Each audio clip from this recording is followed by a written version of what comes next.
ਆ ਜੀ ਮੁੰਡਿਓ ਹੈਲੋ ਕਰੋ Starts in 20 minutes.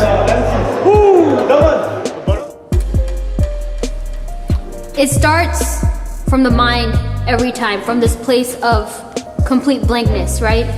It's either it's like an idea, a vision, sometimes it's a voice, sometimes it's a feeling, something just emerges. It's always from complete unknown.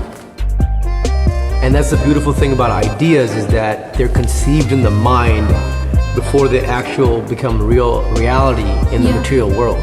Yeah.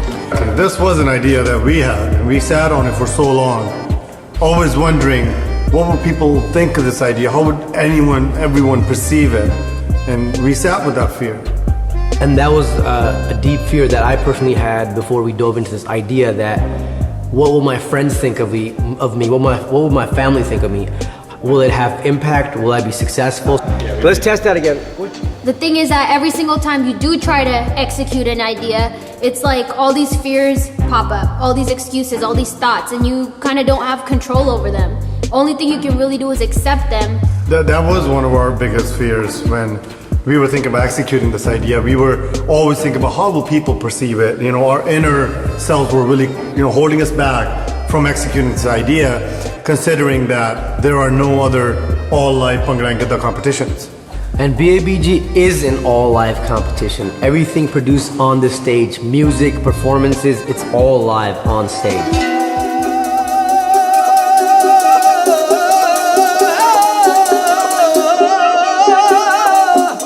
I feel that, people haven't experienced a true live form of Bhangra and Giddha.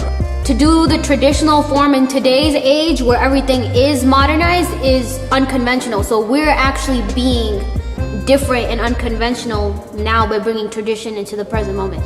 Yeah, once we were over that hump and then of what society might think of us, the next thing was, okay, how do we do this damn thing? We've never done this before. We don't have no experience at all.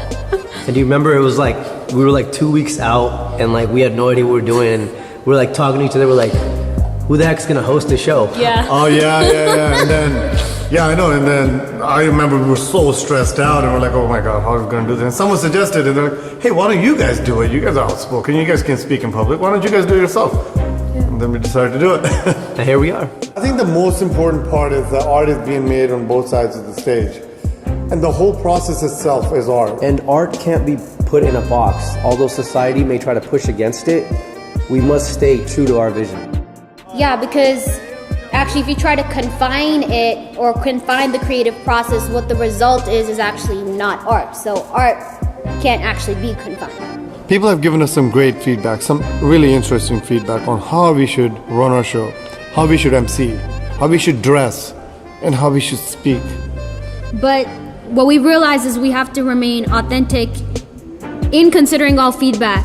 At the same time, we have to really stay true to ourselves. It's like we have to be ourselves, and if we weren't, we would just be like any other competition and any other show. As a show, we firmly believe in the evolution of this art form, and that shows in our judging criteria and the philosophy that we believe in.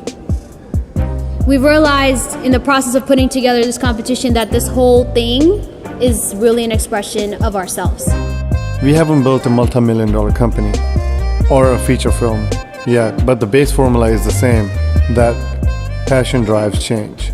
And we've got to be unapologetic about who we are and really allow ourselves to be free.